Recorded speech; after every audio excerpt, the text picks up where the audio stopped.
धन्यवाद। तो इसमें एक बात ये बताई गई है कि कालिया सर्प जो है भगवान को काटता है तो शरीर के कई अंगों में काटता है और फिर लपेट लेता है। तो ये सर्प है जो कि काटता है और लपेटता है।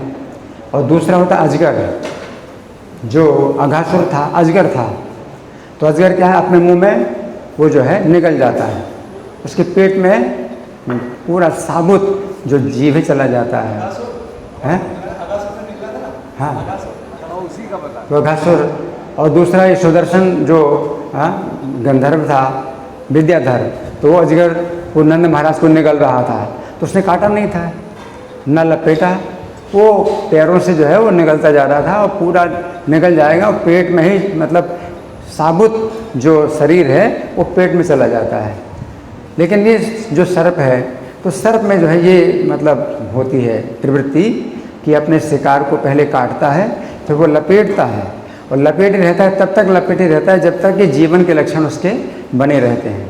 तो वो अपने शरीर से लपेट करके वो जो है अभी देखता है कि जीवन के लक्षण कुछ हैं कि नहीं हैं। जब जीवन के लक्षण समाप्त हो जाए तब फिर वो खाता है। तो सर्प जो है मतलब खाता है, चबाता है, काटता है। तो उसने जो है कृष्ण को जो है काट लिया था और पूरा लपेट लिया था। तो अब जीवन के लक्षण वो देख रहा था कि कब तक जो है जीवन के लक्षण समाप्त हो जाएं, जब बिल्कुल मृत हो जाए तब फिर वो जो है अपने शिकार को खाएगा। तो मैंने अपने घर में भी देखा, मेरे घर में कच्ची मतलब दीवार थी और मिट्टी की जो है कुछ हिस्सा था मिट्टी का। तो मैंने देखा कि एक सांप जो है छिपकली को लपेटे हुए है और इतना करीब 1.5 फुट लंबा सांप था और छिपकली को लपेटे हुए।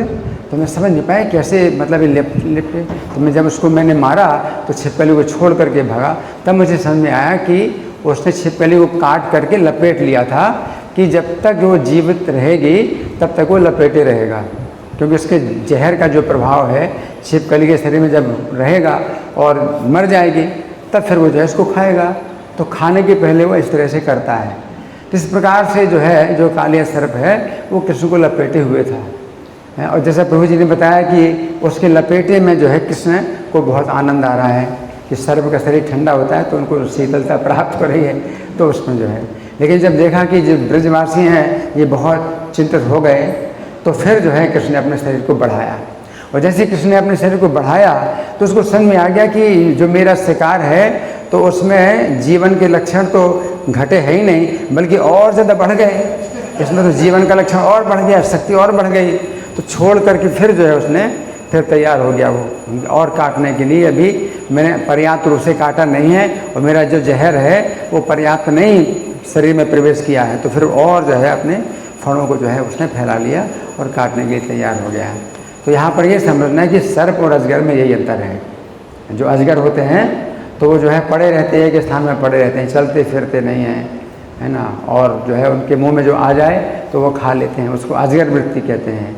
कोई महात्मा अजगर वृत्ति में होते हैं तो जो है एक स्थान में पड़े रहते हैं और खाते नहीं, चलते फिरते नहीं हैं। अजगर जो है बहुत दिनों के बाद चलेगा, अगर उसको भोजन नहीं मिला, बहुत दिनों तक भोजन नहीं मिला तब थोड़ा चलेगा, अपने भोजन ढूंढेगा, नहीं तो जो है वो मतलब पड़ा रहता है। तो अजगर जो है वो होता है। और जो सर्प होता है वो इस तरह से होता है कि वो काटेगा फिर वो लपेटेगा और फिर वो जो है जब पूरी तरह से उसका जहर का काम मतलब पूरा हो जाता है और मृत हो जाता है तो फिर वो जो है खाता है। इस प्रकार से कालिया सर्प था। हरे कृष्ण।